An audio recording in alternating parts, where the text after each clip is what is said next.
Hi there, and welcome back to the Business Beyond Borders podcast. I'm Cynthia Dearen, and on this show, I interview entrepreneurs who've trodden the often challenging path to international success. We talk about what drives them, the mistakes they've made along the way, and how they got to where they are today.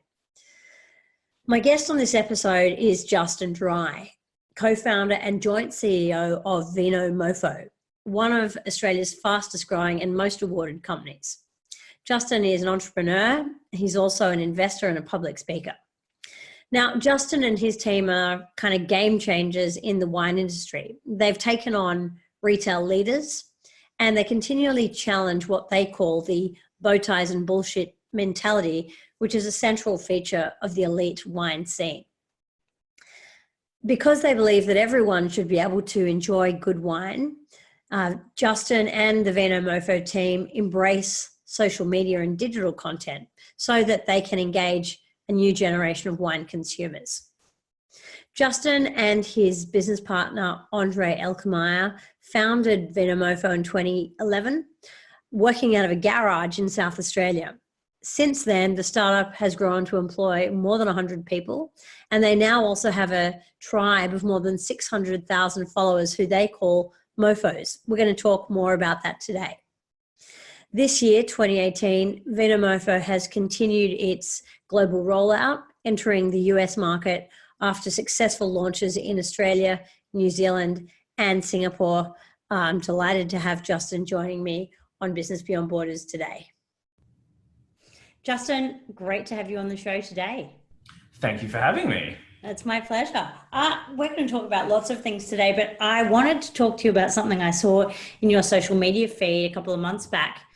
And that is Dinner en Blanc in Singapore, which I understand that Vinomofo sponsored. And I wondered if that looked like a fantastic event. I wondered if you could tell me about it and how you wound up getting involved. Yeah, that was actually really fun. I went over with my partner and a few of the team, and it was something that my head of marketing had been working on for a while. It's a great event. It happens all around the world. And it's basically a whole bunch of people come together to eat good food, drink good wine, and dress up, all dressed in white. And that's the theme. And Singapore were doing it in this beautiful location on it was like the pit lane area of their Grand Prix. So It's like right in the heart of the city. It's near the water. It's got all the buildings around it. It's like amazing and beautiful. And we missed out on being the kind of sponsor in Australia just around timing. We couldn't do it in time to make it happen. And so we were looking at other opportunities because we liked the event so much. And that's when the Singapore one came up. And we've got, because we launched there, like a year and a half ago in Singapore, we've got now a decent amount of time to get to know our mofos over there.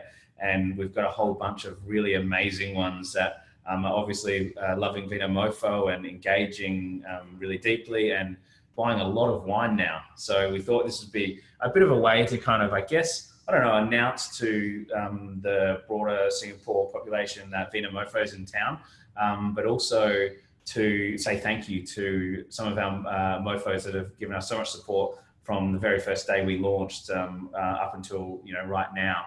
And I've kind of focused on heading up the global markets over the last year or two. And so I've been over there a lot and I've got to know quite a few of them. And it was really cool to we hosted a whole bunch of them. We had, 50 or 60 of our mofos there. We were the main sponsor. We provided the wine. Our logo was up everywhere. We had our own table front and center. And it was myself and 3 other people from Vinomofo just hosting and hanging out, and we had our own Vinomofo bus to pick everyone up, and it was all covered in our logo and branding, and it was just such a great experience. When we had like a meeting point in the heart of Singapore for everyone to come together, and we brought a whole bunch of champagne where the bus was waiting, and we started with champagne just before the event, hopped on the bus, had some fun there, and then rocked up, and our table was already set up.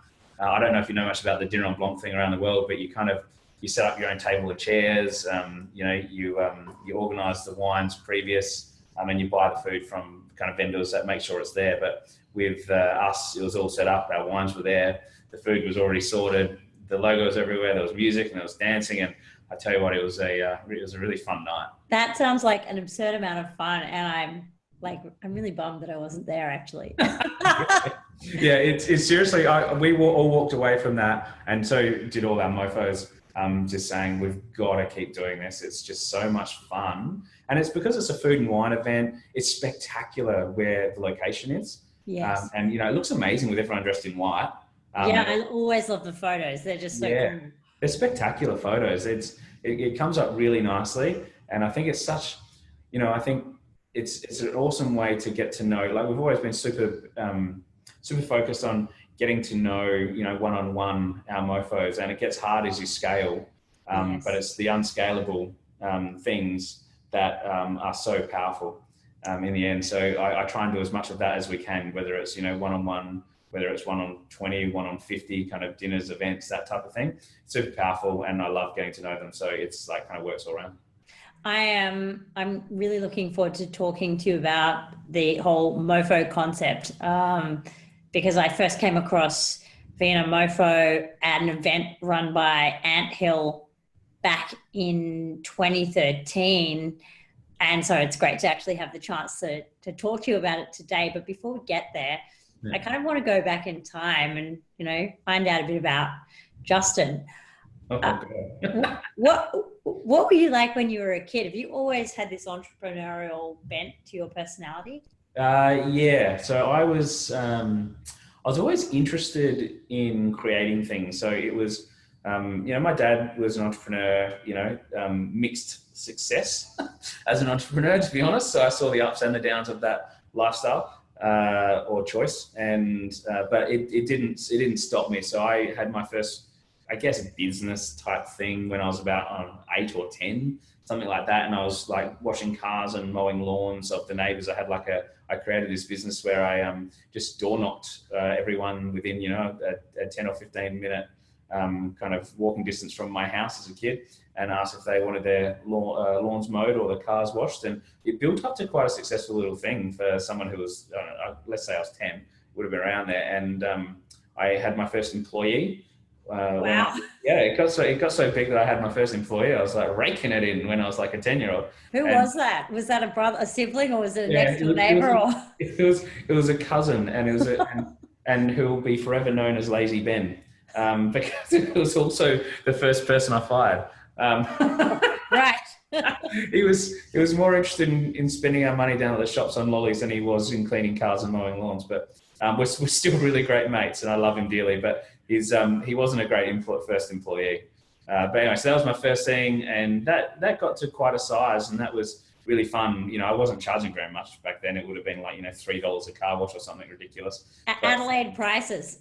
Yeah. It was like, yeah. And then I think my next kind of major thing would have been, when I was about 14, I decided it was a good idea to buy Christmas trees wholesale and sell them retail on street corners, like of major intersections back in Adelaide. And it was before like service stations now kind of sell Christmas trees. Yes. You can drive past you in the 4 weeks leading up to Christmas. Quite a few service stations now sell Christmas trees in that way. But back then, we're talking, I'm 40 now, so that would have been, that's a long, long time ago. And so back then, no one was really doing that.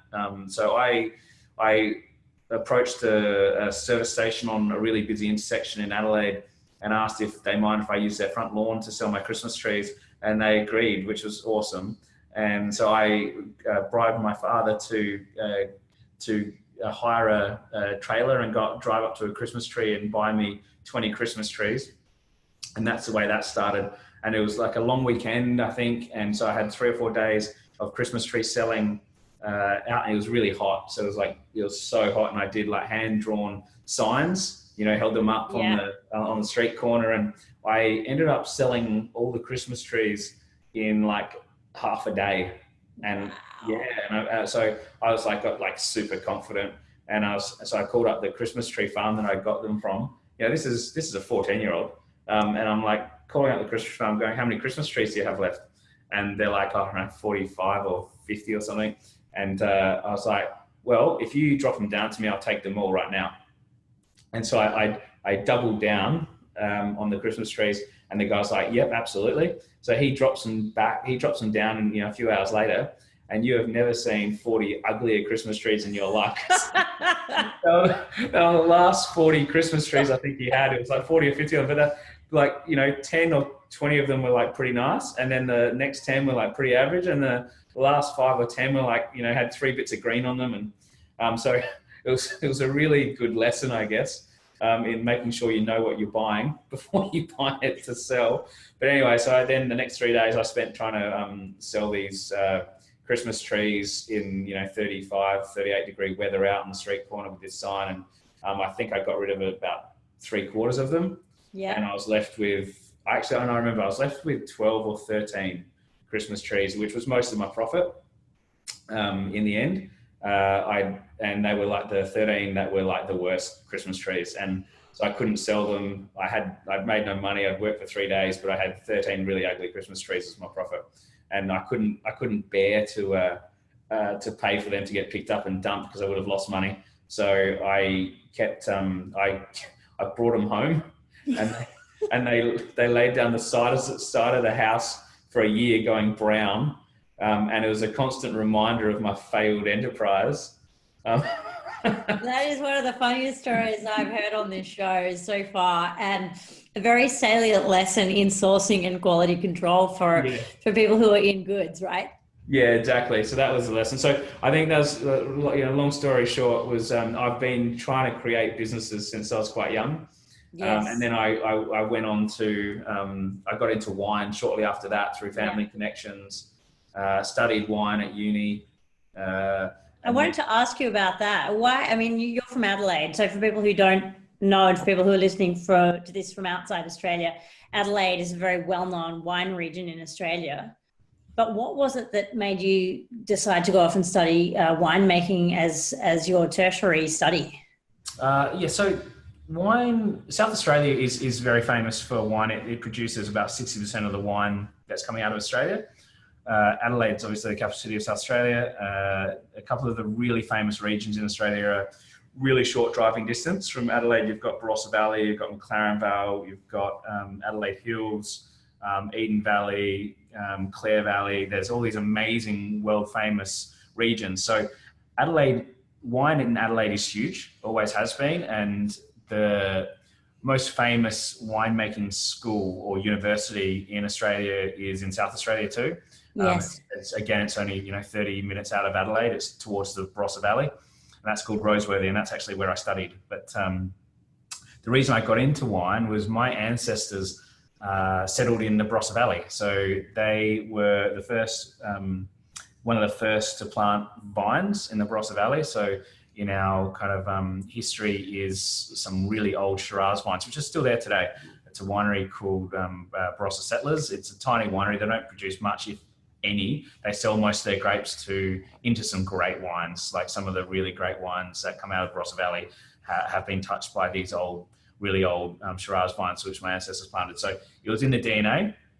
We're not closely tied to that family. It was kind of, it's one of its ancestors, but they're not my first cousins anymore. It's separated as families do. So I've still got this. I still go and visit occasionally when I'm there, just to see where my ancestors planted the vines, because they're like 140 years old. They're this old gnarly Shiraz vines that look amazing. And so one day if I've got enough money to lose, I'll buy it back or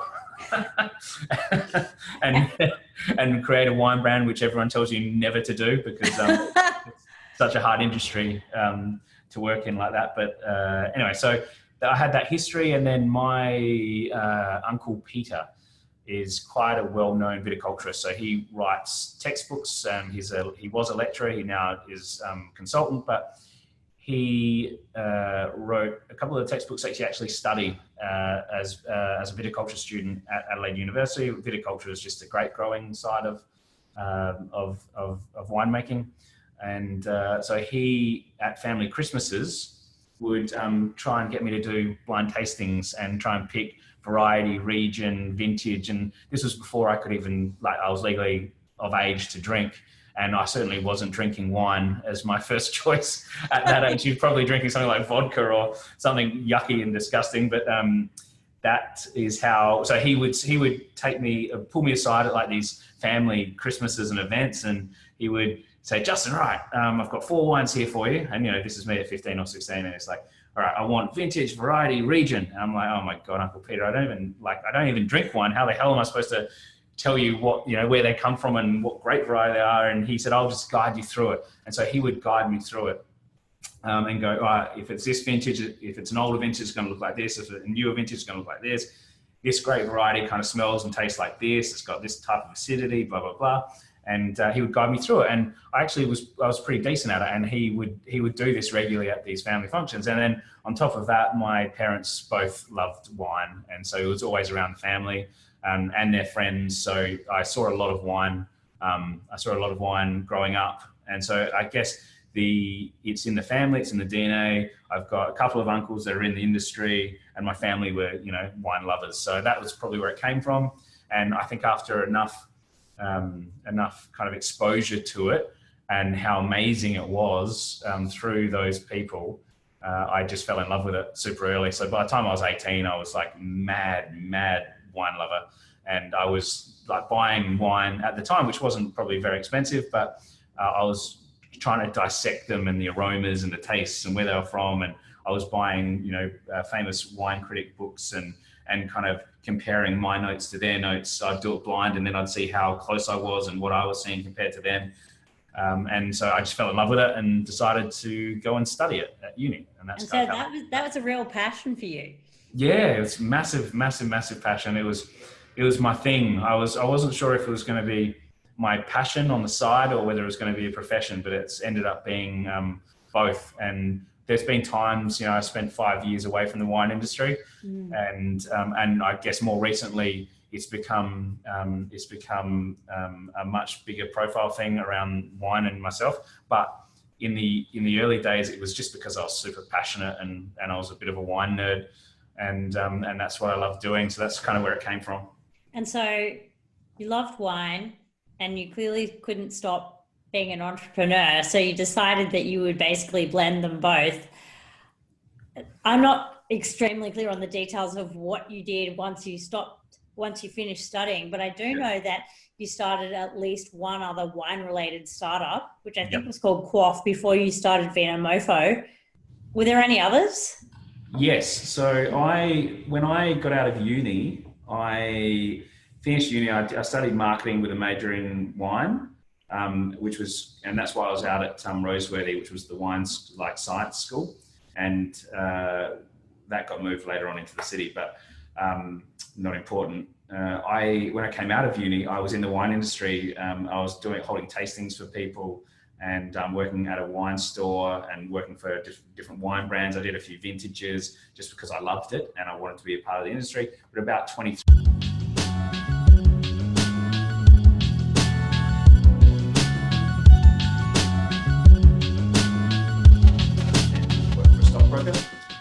So I was trading shares for people. Then I started another company which was into property development, and built quite a few townhouses, and did that for a few years, for about 4 or 5 years. And that did quite well, then didn't. But it was a really great experience. Another business and another bunch of lessons. And then when I was about 28, I got back in. What happened was, I think it was about 28, and a long-term partner and I broke up. And I just I just need to get out of the country, so I'll go traveling. And I went traveling in South America. And so I just packed up my bags, packed up all my things, and went for like 6 months and lived in South America for 6 months, which was amazing. And while I was there, because I'd been out of the wine industry for a while, I was and I didn't want to continue doing profit development. I was trying to work out what my next move was, and wine was calling me again. And also online, I wanted to get into online space for a while, which, it was super exciting. No one was really doing it well in the wine space. So I was like, all right. And it just kept coming around to wine and online. And I started traveling with a couple of American backpackers who were using this thing called Facebook. And this was in, 2006 or something. So it wasn't really in Australia at all, I don't think. And it was still invite only, I think, at that stage. and they invited me to be their friend on Facebook so we could stay in touch as we were traveling into the different parts of South America. Because, you know, obviously as a backpacker, you kind of, you know, you come together for parts and then you go off on other parts. And so I started using this thing called Facebook, and I was like, wow, this is really cool. This is going to be bigger, I think. I wish I bought shares, you know, at the time. But you could just tell it was going to be huge, and it was growing really fast, and the network effect was amazing. And so with the online side of things that I wanted to get involved in, I wanted to get back into wine. I just discovered this thing called Facebook. I was like, what about the Facebook for wine? And that was what Quaff was. So we launched Quaff when I got back from South America in 2006, 2007. And the idea was be the Facebook for wine, like connect people around wine, have the members talk to each other, you know, build friends and followers, and rate and review wines and talk about wines and be a part of the community. That's basically what it was that we first launched. And that was, as you said, called Quaff. And that was... Did it work? No. Okay. And why not? I mean, tell me about what went wrong, and what did you learn out of what went wrong? Okay, so what went wrong was the business model sucked. Okay.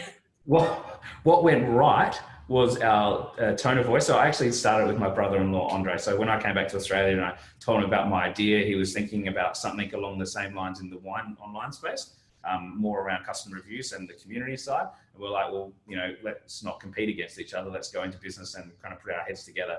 And, you know, brothers-in-law, he's married to my sister, and, you know, at the time you could say that was a silly decision to go into business with your brother-in-law, but look, it's worked. So I don't regret that.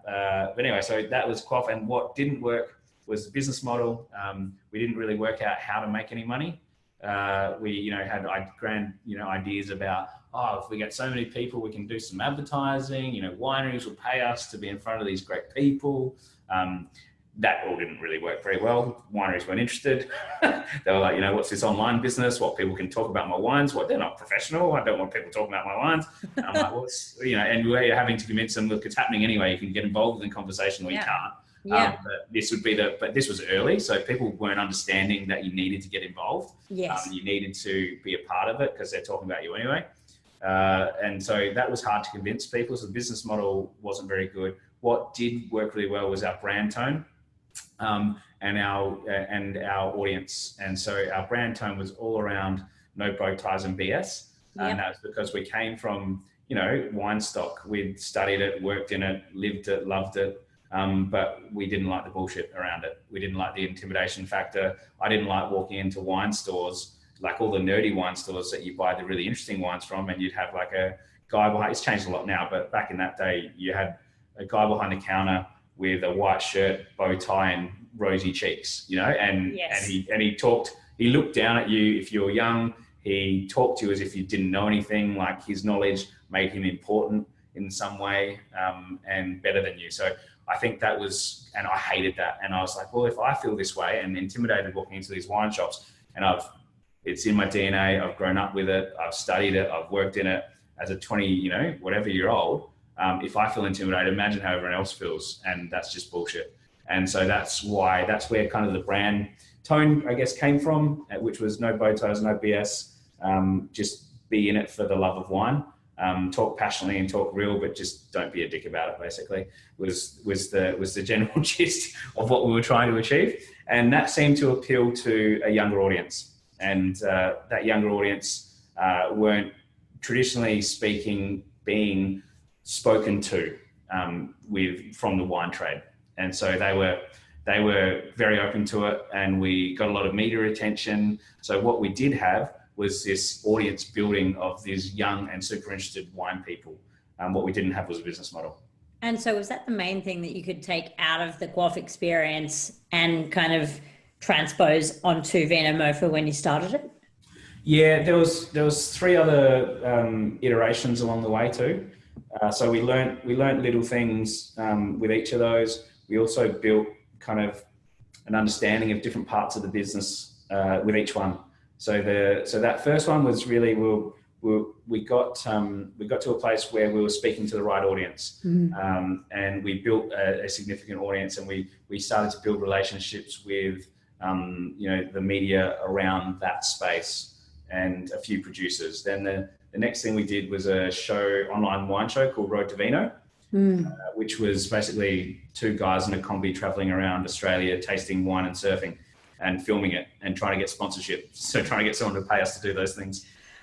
Wow. And so how long did each of these kind of ventures last? And how are you sort of getting by in the meantime? So Quaff existed from when we launched it to when we rolled it into Vinomofo. So yes. It would have been 4 years. And Quaff, probably in its first year, earned like about $30,000 between two people and before expenses. So pretty lean couple of years. And the second year we doubled in growth. We doubled the size of the business, but that was like 60 grand, and split two ways, for expenses again. So they were very, very lean years. And considering my business partner was married to my sister, if I was poor, so was my entire family basically. And so they were really challenging years. So after the first year we launched Road to Vino, that was another attempt to get some sponsorship and to expand our network within the wine space and build an audience. And that was amazing. Like we bought a combi, we hired a camera and sound guy with the little money we had. And then we started filming. There's so many stories around this, but it's a 10-hour podcast if we go there. But basically, I'll be back for another one. The short version is we bought a combi, wasn't good. It was in a lemon, what's it called?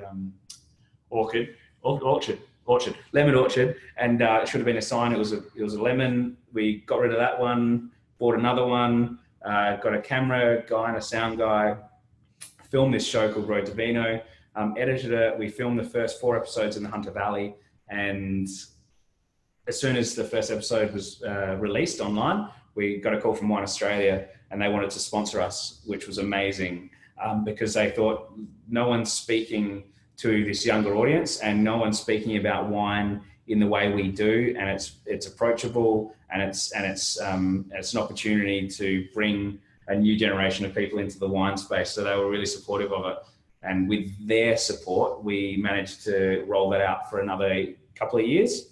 They gave us a check, which was a decent sized check, but certainly not decent by it wasn't going to pay for the bills for a year, that's for sure. It was going to get us through the next couple of months maybe. Yeah. And so then we started committing to Road to Vino more, and then some regional bodies came on board, which helped. And so we filmed this great show, and it was so much fun. And what that did so years after year 1, so years 2 to 3 probably was Road to Vino focused. And that built this amazing network of wine producers, because what we did was we just went, all right, we're going to film this wine show, traveling around the country, meeting all the rock stars and the legends of the wine space, and sleeping on the couches, having long lunches with them, understanding what they do and why they do it, and with a camera around us, and we'll translate that to an online show. And so at the start of production, we would sit down and go, all right, so who do we want to meet? Like, who do we want to hang out with? Who do we want to become friends with? And so we just picked the absolute rock stars of the Australian wine industry and the absolute legends. So that, the up and coming rock stars were people like Andrew Thomas, who is now a legend anyway. And the legends were like, the Tyrrell family or Peter Lehman, who's since passed. But we hung out and got to know these people and got to sleep on the couches and get a little bit, intoxicated with them, and just that became really good mates. So what Quaff did was it built this audience. What Road to Vino did was it built this network of all the wine producers and also built our audience. So you kind of did the traditional entrepreneur journey backwards. You built the PR first, and then you came up with the business model at the end. Is that right? Yeah, exactly. And but in hindsight, it actually looks like a well thought out plan. In reality, we thought every idea was the idea. So we thought Quaff was the one, and then we thought Road to Vino was the one. And then the third one we did, which is the major one before we got to Vinomofo, was a mobile check-in app. So I'm not sure if you remember Foursquare and GoWalla, the original kind of check-in apps. So it's like vaguely. Facebook. Yes. At different locations. The original mobile apps around that were Foursquare and GoWalla. They're American startups. Foursquare's still around. GoWalla was closed down, I think, or bought and closed down. And they would allow you to check in and share where you were with people and, rate and review stuff. And so what we did on our way to a sponsorship chat with SA Tourism around Road to Vino, we're like, oh, we want to expand Road to Vino. Can you help us make this happen in South Australia? And we'll focus on South Australia for the next 6 months. And we had a meeting and we became really good friends with those guys because we'd done lots of things in the wine space over a few years. And on the way to pitching them, I was playing around with Foursquare, and I came up with this idea that why don't we do like the Foursquare for the wine industry? So like we create this app and you can check in at different wineries and you get like special rewards, like back vintage tastings or special deals on wines. And you can create like trips where you do the Shiraz trip and you tick off, like 5 different famous Shiraz producers. You do the Riesling tour or whatever it is, and we can build a business around that. And so I was talking to Andre about it literally when I turned up before we were going in together to SA Tourism. I said, "We've got this great idea," and he was like, "Yeah, that sounds really cool." I got really excited about it. So then by the time we hit SA Tourism's building, from when we left, like it was probably an hour before, we decided that we weren't pitching Road to Vino anymore. We were pitching the great South Australian wine adventure app. And you did? Yeah, we did, and they loved it. And instead of going for, I think it was 25 grand for Road to Vino, they gave us 50 to do this app. And wow. And they were like, "Oh, this is amazing. It'd be great for tourism." And we're like, "Yeah, it's so good." And they're like, "Oh, so how you're almost finished? Like how far until it's how?" Because we were like, "We've got this thing. This is what we're doing." Yeah, we only just thought about it an hour ago, and so to her like, "All right, so how much longer do you need?" And we're like, "Oh, 4 weeks." And they were like, great. And so we did the deal. They gave us a 50 and we had to build it. I love it. That is like gold. And so then we're madly trying to find a web developer to build this bloody thing.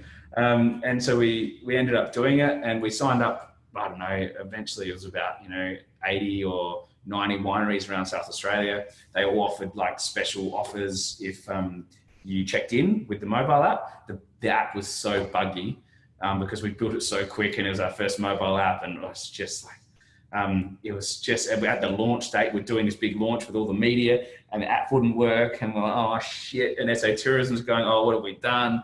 And it was just but with great PR. And it ended up being such a great campaign though. Like, so we did this win a lifetime of wine for one person.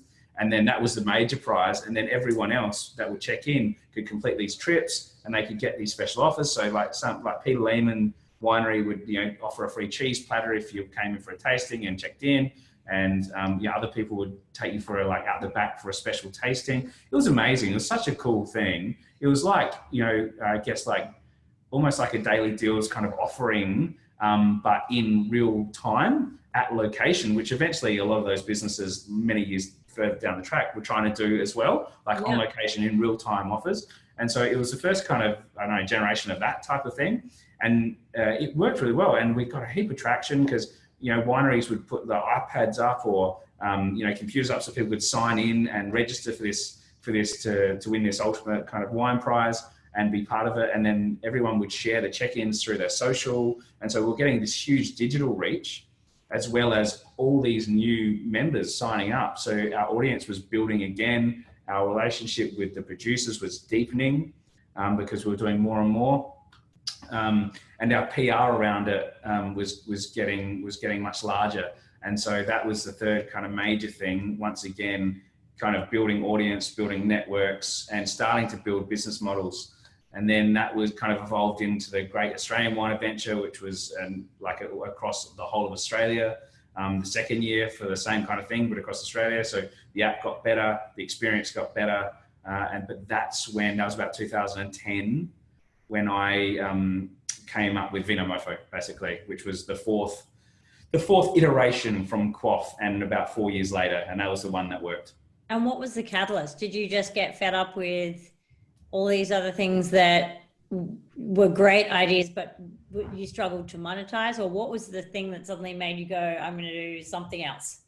Well, I think we had these three kind of businesses going, and at that time, we were just launching a new one, which was like a social digital agency, because we'd become known as the kind of digital guys of the wine space. And so we were getting lots of requests for wineries to do work advice. We were talking all over the place about the power of Facebook and Twitter. We were the first people to do like a live Twitter stream for the wine industry. There was a whole bunch of things. And so we were like the digital wine guys. So we had this social agency building up. We had 5 or 6 clients already. So that was our other business in between those two, and but all running at the same time. So we were actually starting to, as a business, turn over decent money.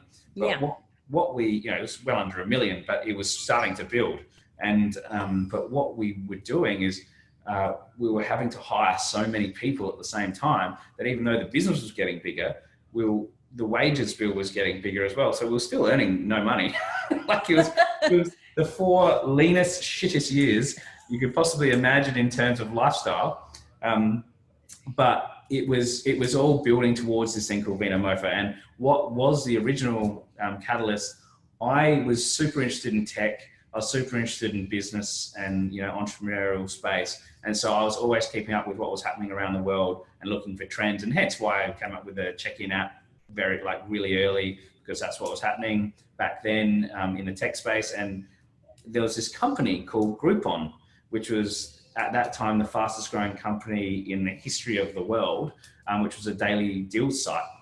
So it's the original daily deal site coming out of the States, and that was just exploding. And so when I saw that and I was aware of that, I started tweaking, going, hold on, the one thing we've always missed is a great business model that scales fast. Yeah. And what we do have is we've got audience and we've got a network of great friends that are wine producers. Yeah. And so all we're really missing is a great business model. And when I investigated it more, I was like, wow, this could actually work. No one's doing this in the wine space, and it's a super sexy model. We've got the connections and we've got the audience. And so I pitched that to my business partner, Andre. And so after a little bit of convincing, because, daily deals, while they were exploding and at that stage, they were still seen as kind of bargain basement, kind of, a way to move stock that you needed to move and wasn't really kind of high quality. And for us, who had always been interested in the premium to super premium kind of wines made with love, and wines made by real people from real vineyards and really interesting, and it wasn't really kind of aligned, the traditional deal site, with what we wanted to do in the wine space. But we kind of worked out, well, if we focus on that part of the industry, like that part of the market, talking to our audience, which are wine nerds and younger and super interested, even if they didn't know a heap yet, they loved wine and wanted to know more. And so if we tailored our version of a deal site to that audience and to the producers we loved, then we'd be happy to do it. And so that's what we did. And we came up with a name, which was Vinomofo originally. And for a number of reasons, including a trademark issue. And that's a funny story, but once again, a long story. We changed it to Vinomofo, and we launched it in 2011. We built it in a couple of months, launched it in 2011, and it just took off. We sold more wine in the first month than we'd sold in the previous 6 months. And that is a great segue into my next question, which is, for those who are not acquainted with Vinomofo, what is it exactly? And can you explain the concept of the Mofo tribe for me, please? Yes. Well, now you know that I have to swear for this story. That's okay. So it was originally, Vinomofo was originally going to be called Vino Mojo. It was like, get your mojo working, and around like the wine deals. And what happened 2 days out from launch, we got a cease and desist from a trademark attorney, and there was a wine in the space called Mojo Wines, and Mojo Wines was registered in a category within the wine space, which didn't affect us at all, because it was a different category for an online retailer. But their solicitor stated that they were doing cease and desist to stop us trading because there was an infringement on trademark. We had no money at the time, so we went to our really cheap solicitor and asked for his advice. And the advice was, look, it was actually good advice. You will win this if you fight it, But in the meantime, because they've been trading for 5 years or thereabouts with this brand in the space, the judge will stop you trading until he's heard the case. Yeah. So they'll get an injunction to stop you operating, even though you're going to win. It's just because they've existed and you haven't, and there is a case to be talked about. So they can stop you. And we're like, oh God, all right, so what do we do? And he's like, well, I'd change the name. We're like, oh God, but we're 2 days out from launch. The site's designed, our social pages are done. We've got this pre-launch campaign with thousands of signups. We're ready to I don't know what we can do. And so we did what we normally do. Actually, the first step that I forgot to mention was I called the guy, the CEO of that company, and said, look guys, seriously, like we're a startup. It's a different category. We're going to win over the longer term. So can we just, be gentlemen and just agree that we're not going to be assholes, basically. And he, long story short, is basically said they had deeper pockets. Once we got off the phone, Andre and I sat down and we do what we always did when we had that kind of issue. 2 days, needed to change something. How the hell we're going to launch it? Because we needed to launch it. The time was now in the market for this offering. And, we'd heard rumblings around other people potentially launching into that market soonish. So we just wanted to get it done and dusted. So we decided to change the name. And what we did was we opened a couple of bottles of wine. As we drank through those wines, we started coming up with names that we could use to replace it with as little change as possible to the actual name. So our designer could just change a letter or two, and the design wouldn't have to change. And the people that had signed up previously wouldn't go, oh my God, this is a completely different business. There'd be recognition of the brand and the name. And so we started playing around with that Vinomofo, Vinomodo, like just with one letter difference. And after about 2 bottles of wine, I said, why don't we call it Vinomofo for the mother? Because that are trying to steal our mojo. And so what started as a joke, and we just laughed at it. We can't call it that. That's so crass. And it's like, you can't call a wine company wine mother as its meaning. And then we kept coming back to it going, but how funny is it? Like, how, like, it's a real kind of like, up yours to the people that are trying to stop us. And it's a good PR story. And it means that we can tell that story. We can write about it in the copy. It's pretty funny. We might get, we might go a little bit kind of out there and get some exposure. And we could potentially, then when we win, we'll change it back. It was the thinking. So what started as a joke ended up being what we did. And we launched with Vinomofo. And it just took off. And then, so it just took off, and then this whole community, and we were like, oh my God, do people know, what this is? And of course they did. And they started calling themselves mofos. And so we're like, do you know what you're calling yourself? and they loved it. And it kind of, it aligned really nicely with our attitude to wine, which was the no bow ties and no BS. Like, let's just be real. And so if Vinomofo offends you, you're not our people. And so it kind of was a really great way of kind of, I don't know, I guess, not appealing to the people that didn't fit our model or our brand anyway. You immediately niche down. Exactly. So if you're offended by it, you're not our people anyway. And so that's kind of what it was. And that's how that brand started. And they called themselves Mofos and Mofettes. It was such a strong brand compared to what we were originally going to call it, just with one little letter and a story around it. And it's become quite a well-known story that we talk about a lot. And people kind of like that underdog thing, where you go, you're not going to stop us, and we're going to have a cheeky, stab back at you. It's very kind of Aussie underdog. Yeah. And I think it's appealed to a lot of people in that sense, because it came from a good place. It was like a bit of a, up yours, and a bit of like, you're not going to stop us. And we're a little bit like, we'll do it because we can, kind of having fun and, sticking it to the man type vibe. So what do you do? How do you serve the client, or, what do you deliver for people through Vinomofo? All right. So Vinomofo is an online wine retailer. And basically what we do is it's a curated range, super curated range. So basically, instead of being a broad range offering, we focus on the kind of premium, interesting end of the market. And then we go super focused within that to the wines that we love.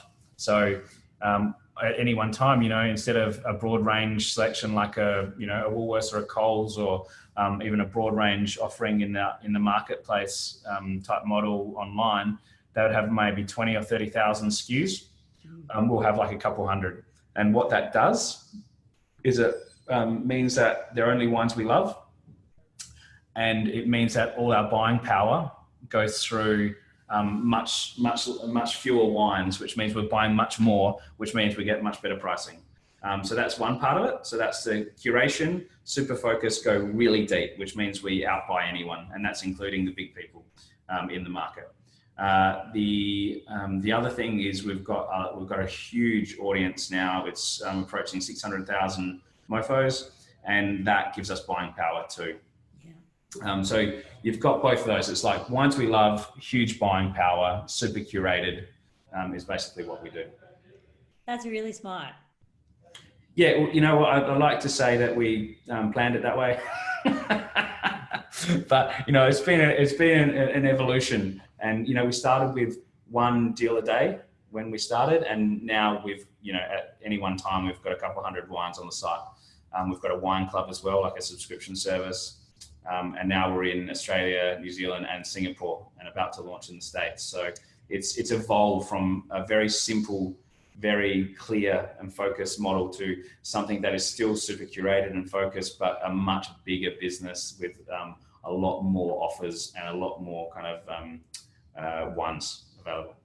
And I'm going to come back to that international journey in a moment, because that's obviously a really important part of what I want to talk to you about. But I just want to ask you one more question on the start of Vinomofo before we leave that topic. You've just been through 4 fairly lean kind of years with the other 3 businesses you're running, and then you started Vinomofo. What were the first few years of that like? Because I understand from the event that we attended together a couple of months ago that you had some pretty serious stuff going on even through the next 4 years of the Vinomofo adventure. Is that right? Yes, it is right. It's so funny. You feel like you get to a place and then you're like, it's gonna be good now. It's gonna be good now. And then something pops up to go, nope. Nope, here's another challenge. And so that's kept happening throughout, and it still does. You have these like comfort zones, and you get smashed in the face again, and it's time to kind of get out of the comfort zone again. There's a new challenge, there's a new competitor, there's a new, so many different things. But so with Vinomofo, so after 4 years of very little money and constant challenges and so many ups and downs, both personally and professionally, the Vinomofo was working, and all of a sudden we're like, oh my God, this is the one, like, holy shit. And so it very quickly became, just don't stuff it up. Just don't do anything, don't touch anything. This one's working. And it was obviously a culmination of like lessons and the right business model at the right time. And I think timing is so important in so many different things. But it all came together. Well, oh God, don't stuff this one up. And we'd learned so much that we were making less mistakes and getting better at what we were doing. We had better networks and had a bigger audience and all those things. But then about 3 or 4 months in, the reason we were getting such great deals was because of these relationships we've built over so long with these great producers, because they're all friends. So, if we'd just been if we were first into the market with Vinomofo as a proposition, and we go to these great producers that very rarely discount their wines, and we said, hey, because our first offering had a much smaller audience, and we go like, hey, we're wondering if we can sell your 96-point iconic cult Shiraz that you have no trouble selling, and we're wondering if we could sell it for less than you've ever sold it, ever, in the history of your brand. Oh, and we may or may not sell any, and if we do, can you send it out for us? That was our first offering. Okay. There is no way in hell, if we didn't have friends in the industry, that we would have got that business up with that offering. And so that's now changed to, can we still sell it at the best price in the market by a long way? But we're going to buy a hell of a lot. It's going to move super quick. and you're going to be introduced to 500,000 wine lovers. You know, it's a very, and by the way, we pay cash, we pay it soon, and we take full responsibility for the wine. Like, it's a very different proposition than what we started with. So I think initially having that proposition, it was all through friends. All through friends and networks and the stuff that we'd done and built, because we'd basically operated as a charity in the wine space for the last 5 years, and probably years before that, you know, making no money, but just trying to build reach and brand and those types of things. So we had a lot of friends, and they were the right types of friends because of the things like Road to Vino, where you're meeting the rock stars and legends. So we could call up almost anyone in the space and go, hey, can you do us a favor? You know, remember us, the guys that made no money for all these years? Please help us. And so they did. And so for the first few months, it was just flying along and it was beautiful. We had amazing wines. The market and our audience were going, what is happening? What the hell is this? This is incredible. Like, and the growth rates were incredible. So we're starting to get lots of media attention. And then our producers, our suppliers were starting to call us and go, oh my God, I'm so sorry. Like, after we'd send the email out, and they'd be like, can you pull it down? Can you pull it off the site? And we're like, what? And like, it's just gone out to our entire audience. Like, we only do one deal a day. We pull that down, we make no money. Like, we don't make any sales. And they're going, yeah, I'm so sorry, but it's just, and they'll be crying on the other end of the phone. And these are our friends and like our family and our, these people we care about deeply. And we're like, oh my God, what's going on? And they were getting calls, or emails and calls and messages basically saying, if you don't pull it down, we will take your wines off our shelves, or we will take your wines out of our stores. You will take like lots of crazy stuff like that. I won't mention who was saying this because it's pretty serious legally, but they were getting those calls. And so these producers who were, their livelihood, because we were only buying one wine at a time. And at that stage, we were only 4 months in. So we weren't huge buyers, but we were decent buyers. But these other people were buying a lot more than us. And then they were going, well, if you do with them and you sell them to Vinomofo at a price where they can sell it for that price, we are going to pull it off the shelves. And so, what did you do, Justin? Well, we took it down because we didn't want them to end their businesses. So then we were trying to find other people that would do it, and then they would call, and then they would be pulled down, and quite a few of the deals weren't, because maybe that particular winery wasn't working with that particular seller, or maybe it was they missed that one, and so it got really, really sketchy about 4 or 5 months in, because a lot of the producers were doing the deal and then were having to pull the deal down, or the producers were no longer doing the deals with us because they were worried about the repercussions from other players, and that would have a huge impact on their business. So we did a couple of things. So it was such a great business, and it was so exciting, and we're like, oh my God, this is the one. And all of a sudden our supply was being kind of taken away from us, which would have ended the business very quickly. So there's 2 things that we did. One, we realized that we needed to scale really quickly to get to a size where we were buying so much that our producer friends could say, you know what, to the other guys, bugger off. Because these guys buy so much, if you want to take it off the shelves, then Vinomofo will buy it anyway. And so we needed to get to that size as a scale. And also we needed to find a method in the meantime of being able to get around it for our producers, because it's going to take some time to scale to that size. So one side we went looking for money, like investment, so we could double down and grow it even quicker than it was. And on the second side, we tried to come up with a way that we could sell these wines where these evil people that were trying to end our business because they didn't like the upstarts who were kind of making serious movement in the wine space, we needed a way around that. So we sat down, and this is actually how we created the secret deal. And so the secret deal is, if you go to our site, there's a couple different ones. There's like the secret deal and the black market deal. And basically it's the wine is described on our site, but you don't see the brand. So it's basically everything but the actual wine bottles. You don't actually see it. We don't name what it is. And it was done in a way where you could go, all right, so this is a Brosse Shiraz. It's a 96 point wine. It's made by a cult producer. It's 2015, and it's got 4 gold medals, and we love it and buy it. And guess what? It's 60% off retail. And so that no one knew what it was.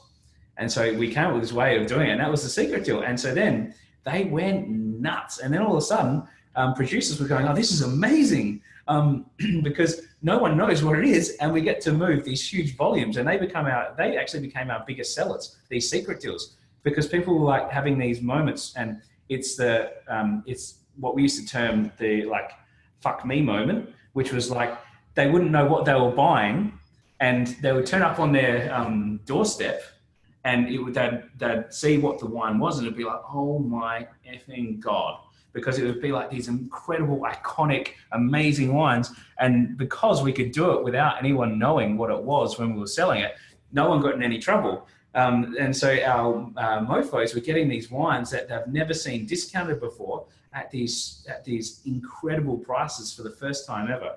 And it was just the best. So out of like that adversity came this great model to be able to sell these wines, and that the new model was even more popular than the previous way of doing it. So secret deals became our biggest sellers, which was amazing.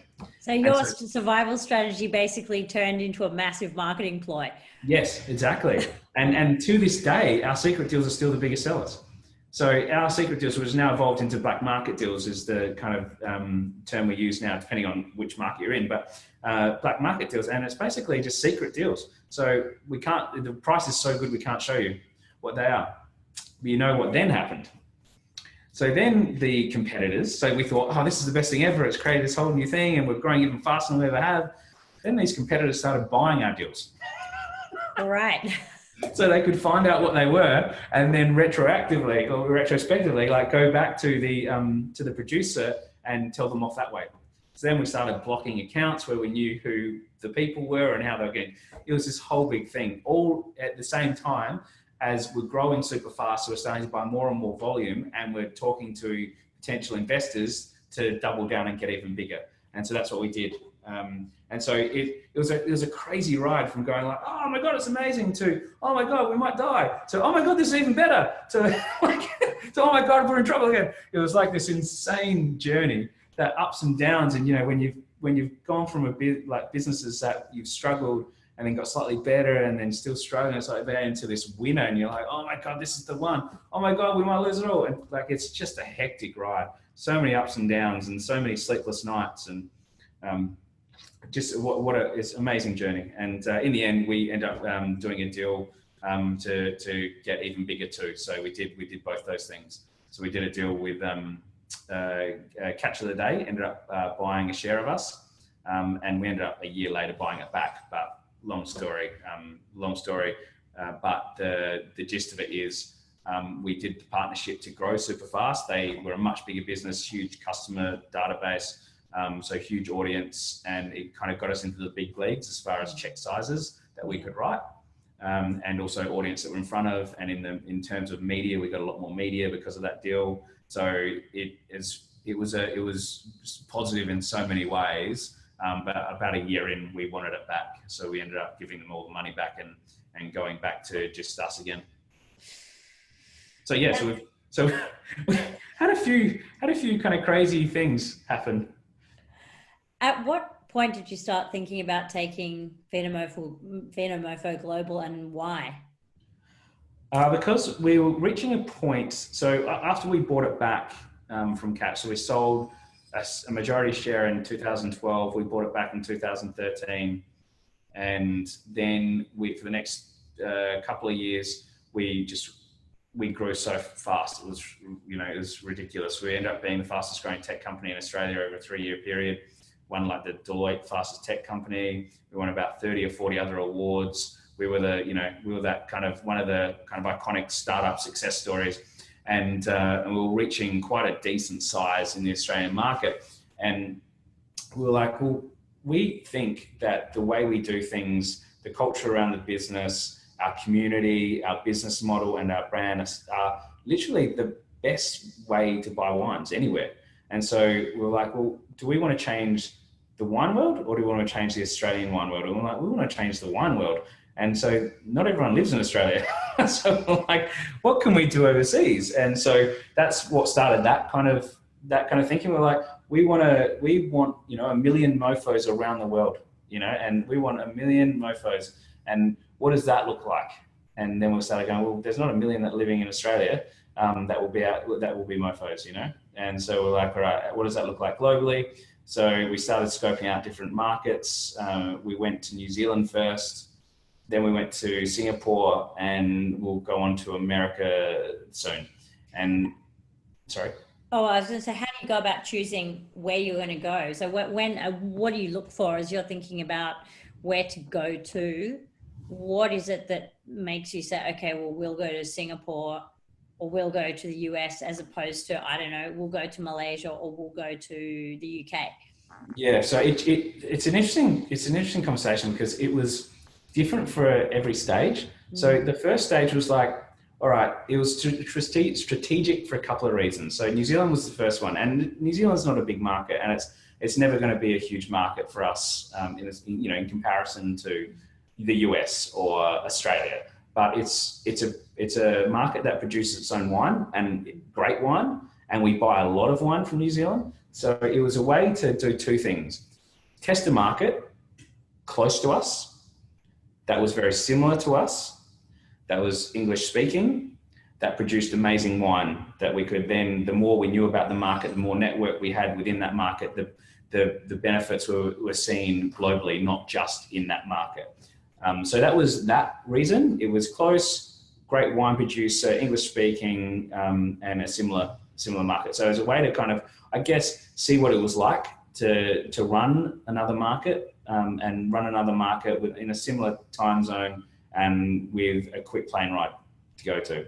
And also obviously, New Zealand wines we sell a lot of, and we're big fans of. And, it's a great excuse to go and check out the wine regions of New Zealand as often as we can. And so that's what that decision was. Then the Asian decision, because we were looking at Singapore, Hong Kong, mainland China, Malaysia. We looked at them all. We just looked at each market, and the size of the market, the size of the wine market, I should say, the size of the expat market, which language they're speaking, the regulatory kind of landscape, whole bunch of things. And the decision came down to either Hong Kong or Singapore as the next market. Hong Kong, if we were going through to China, mainland China is the one after. Singapore was it's a great central hub for business for a lot of reasons. English speaking, stable government, stable laws. The market was easier to understand, and also great as far as a corporate structure set up there. But the reality, I went into both markets and spent a lot of time in each of them. So I went to Singapore and Hong Kong and mainland China, and looked at all the data around those markets. And it was like, I looked at how many expats were there. I looked at the trends of expats. I looked at how much wine was being consumed. I looked at the competitors in the market. And what I found between the two markets in Hong Kong and Singapore was, because of some changes in what were happening with mainland China, a lot of the trade was now skipping Hong Kong and going straight to China. So the actual expat market in Hong Kong was actually getting less and less. So it was actually reducing in number. And the expat market in Singapore was actually going up, and English speaking, I should say, going up. And I looked at the wine consumption, and I looked at the competitors, and Hong Kong is a highly competitive wine market. Singapore, because it's been the Asian hub of wine for so long and been an entry point into mainland China, which is obviously changing a lot because they're going straight into mainland now. But so you had that. And then in Singapore, the competition in that market was not strong. It just wasn't strong. It was, I think everyone had gone, I'm going to go to the obvious one, which is Hong Kong. And so when we went into Singapore and saw what we could do in this market, if you skipped all the middlemen, because that's the other big part of our model, is we buy direct from producer. So a lot of, there's like wholesalers and distributors and agents, import, export in most markets. And so what we do as a business is we skip all those guys. We handle everything. So we go straight to producer, buy a hell of a lot of wine of 1 or 2 SKUs, and it's a really easy sale for them. And then we ship it, we put it in our own warehouse, and we sell it. So there's no one in between. And so what Singapore had was very little competition. So people were being charged so much money. And then you had a whole bunch of people in the middle between the producer and the consumer. You had importers and exporters, importers, local wholesalers and distributors, and we're like, wow, that's a lot of fat in the middle. So why don't we just go and remove all of those people and pass on all those savings, work on our standard margins and pass on all the savings to the consumer. And so that was kind of what we did. And so Singapore made a lot of sense.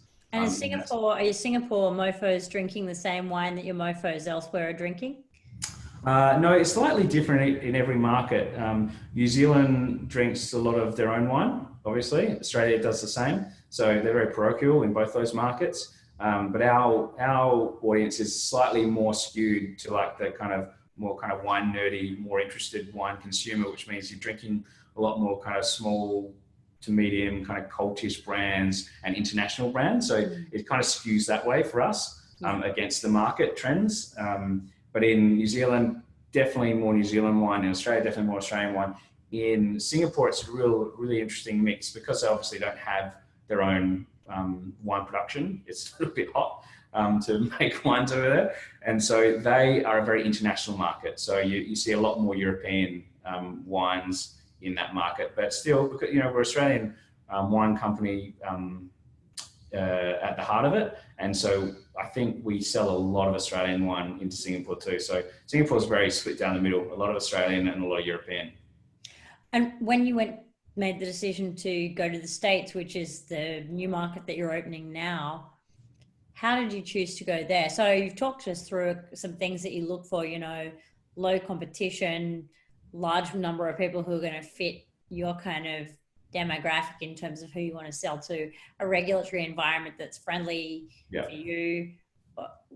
Was there a combination of all of those things in the US, or was it just the sheer size of the market, or what was the kind of the X factor that made you go there? Yeah, so I think so for our next market, we wanted to tackle a big one.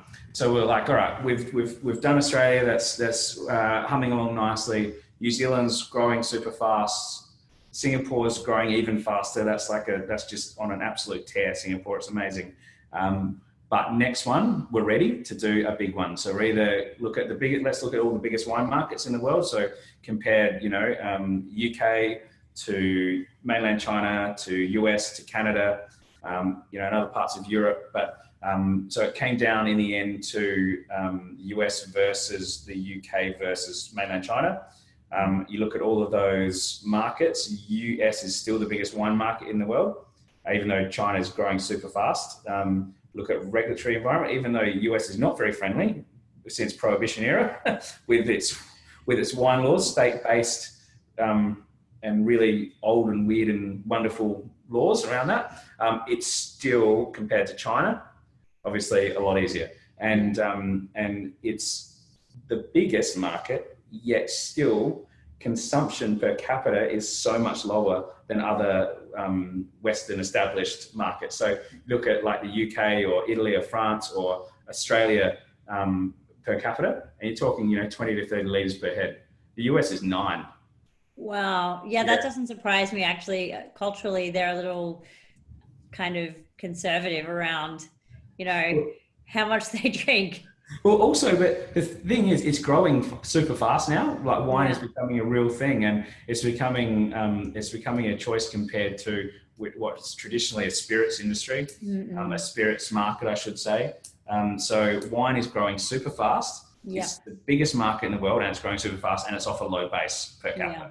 So I was like, oh, that makes a lot of sense, and I understand the market fairly well, and it's far bigger than the UK in terms of wine market, and far more interesting and understandable, and probably, I guess, safe as a market entry compared to mainland China.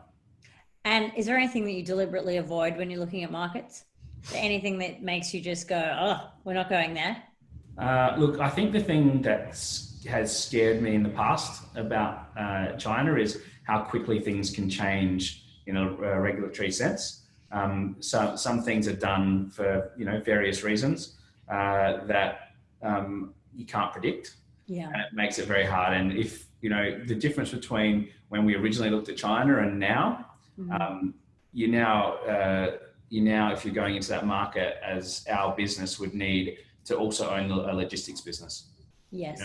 And so it's become far more complicated, and that only came in halfway through our thinking. So if we'd gone in there And then, and they're the types of things I'm looking for. I want stability in regulatory kind of landscapes is one of those big things. And two, I guess markets that are overly complicated can get in the way, which is a big thing for the US, to be honest. But the sheer size of it means that even if you stick to the 14 states that are easy on the particular license we're looking for, which is the kind of, I guess it's got the most freedom, which is the one based out of California. It's a combination license.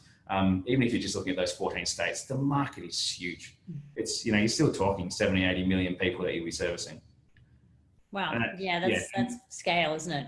That is scale. And then you go, well, that'll be a good start. And then let's deal with the rest of it later.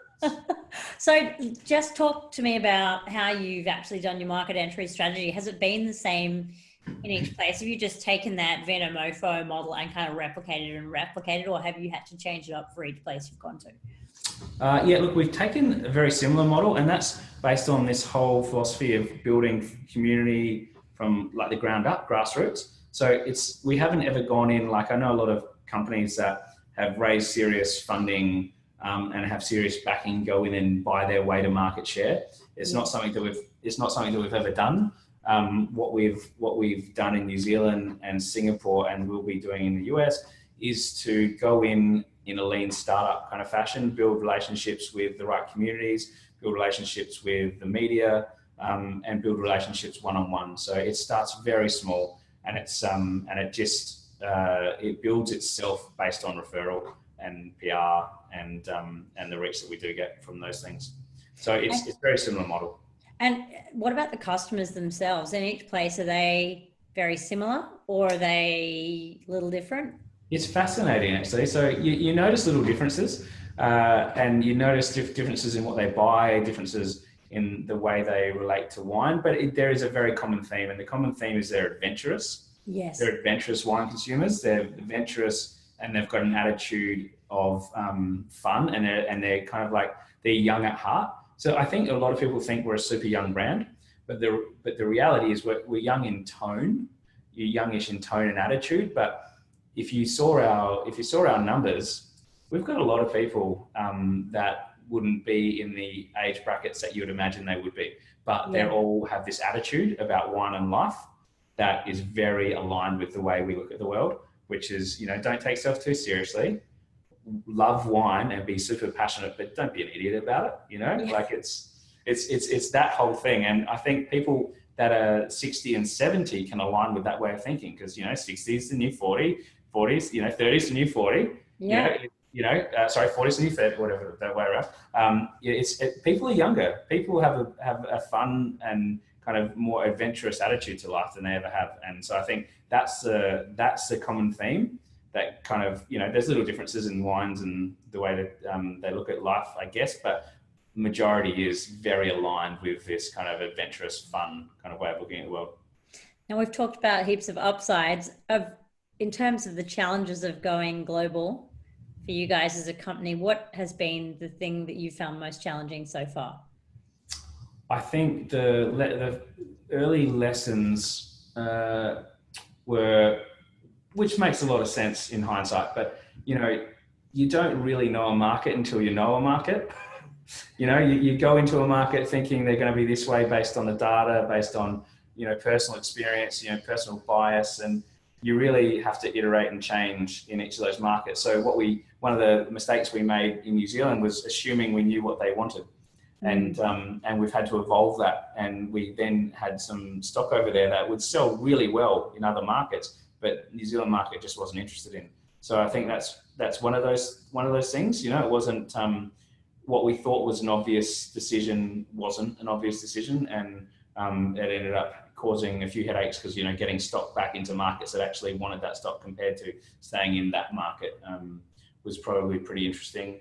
And one of the hard things. I think another hard thing is you do spread yourself pretty thin. You don't realize how much time and energy and effort goes into running. Or, I didn't. Probably most people do, but maybe I didn't. But I certainly didn't realize. Because I was heading global, I was in New Zealand I'm in New Zealand and I have been in New Zealand super regularly, especially in the early days when you're building it from the ground up. You know, I did it. We focus on the startup community, we focus on the food and wine community, and we focus on the media. And those three parts take a hand sell. They take a relationship building from one-on-one kind of experience. So the amount of time I've spent in New Zealand and Singapore and now in the US, and when we were originally looking at China and Hong Kong, is huge. And so I'm traveling a lot. And then also running a whole nother site for merchandising, you know, a whole nother site for buying, a whole nother site, you know, it's a whole nother corporate structure sometimes, you know, depending on which one you're running it through. There's, you know, more accounts to do. There's more marketing plans. It's a big thing. It's not like, oh yeah, it's just what we do. I was going to say, I think your experience is pretty common. Oh, right. Yeah. Because when people are, as we find with our clients, as they start to scale up and go international, suddenly there are so many more demands on their time. You know, they're not just running a business in one market, they're being pulled in multiple different directions. Yeah, for sure. And so it's been a real lesson in spreading yourself and your team thinly. Yes. And making sure that you resource those markets in the right way early enough. You know, because we put a lot of pressure on our teams back in Australia because, you know, a new site and a new country is a whole big thing, and it needs its own thinking. You know, like our warehouse team in Australia and connecting with the warehouse team over there. It's another big layer in their role. Merchandising to new sites is another big chunk of time for our merchandising team, and same for our buyers and all those things. So I think it was probably a lesson, and we've managed to do it because our team works extremely hard and runs at 1,000,000 miles an hour. But the US, there's far more thought into who's required immediately and early. So on a scale of 1 to 10, 1 being a walk in the park and 10, how hard have you found the process of, you know, expanding internationally? To be honest, it's probably a 5. I haven't found it extremely hard. I think I don't know why look, it sounds more complicated than it is. I actually think, like, I've learned a whole lot of things and we've made mistakes plenty. But the reality is when you can outsource, you know, you get 3PL, the warehousing, you can do a lot of stuff from the main team. It's a website, it's not physical stores. It's actually not as hard as you think. I mean, the hardest bit for me has been going into the markets and traveling so much and building it up again from the ground. But I actually love that stuff. So it's really just super time consuming to understand, you know, 3 markets and build relationships in 3 markets. Yeah. So I think that's probably hard. I think that our team's workload has definitely increased massively, and we've built the team around that now, but that was probably really hard for them. But I think a lot of people, I don't know if it's just like ignorance on my behalf, but I think it's a lot of people, it sounds so big, you know, oh, we're in 3 countries or 4 countries, we're a global business, but reality, it's not actually that much harder. It's just not. It's like, it sounds bigger and harder than it is. And I'm sure there's a lot of businesses where it's super hard because they need a whole kind of thing built out. But with what we do, and if you've got really good people, you've got a really good business model, light touches on the ground, it's not as hard as what I think a lot of people assume it is. Or maybe I'm just an idiot and I don't know what I'm talking about. Justin, we have been chatting for some time and we're just about out of time. It has been such a pleasure talking to you. I'm definitely having you back on the show again in the future to find out where you're up to and to talk to you about a bunch of other things that I've got notes on that we just didn't even get to touch on today. How can people get in touch with you and find out more about Vinomofo if they're interested by, you know, the concept and they want to get some awesome wine? All right, cool. So it's Vinomofo.com is the website. You can see us on Facebook and Instagram under the same names, Twitter as well. Myself is Justin Dry on Twitter and Instagram and Facebook. And come and say hello because I'd love to chat. And we will put all that stuff up into the show notes so that people can click straight to it when they listen to this episode. Before I let you go, any final thoughts for business owners and entrepreneurs listening to this episode and thinking, I wonder if I can actually do this going global thing? It's not as hard as you think, but be prepared to make a lot of mistakes. And also get super, super smart people around you that have done it before and know it. That's awesome. Justin, it has just been great to have you on the show. I really appreciate your candor, and I really appreciate you sharing all the really funny stuff and also all the things that didn't go as planned, because I know that sometimes people think, wow, it's just me who's having a shocker in this business at the moment. I know that's not true, but it's really great to hear it coming from another entrepreneur who's already been there, you know, stuffed it up a few times and come through it and gone on to do incredible things. Thank you so much for having me. It's been an absolute pleasure. And I look forward to chatting to you again. Absolutely. Thank you. See ya. Hey everyone, if you're enjoying the Business Beyond Borders podcast and you're thinking about expanding your company internationally, you might want to check out the International Business Accelerator, which is something I created to help micro to medium-sized businesses to speed up and de-risk the process of internationalization. The International Business Accelerator, or as we like to call it, the IBA, is a program built on the 3 principles of skills and knowledge, mentoring and accountability, and community. I built it especially for founders and CEOs who want to take their business to the next level and are wondering where to start. The program is structured in a way that's simple to follow. It's digital, so you can take part from anywhere in the world. It's a lot of fun and our members love it. So if that's you, if you're thinking about going global, check it out at internationalbusinessaccelerator.com.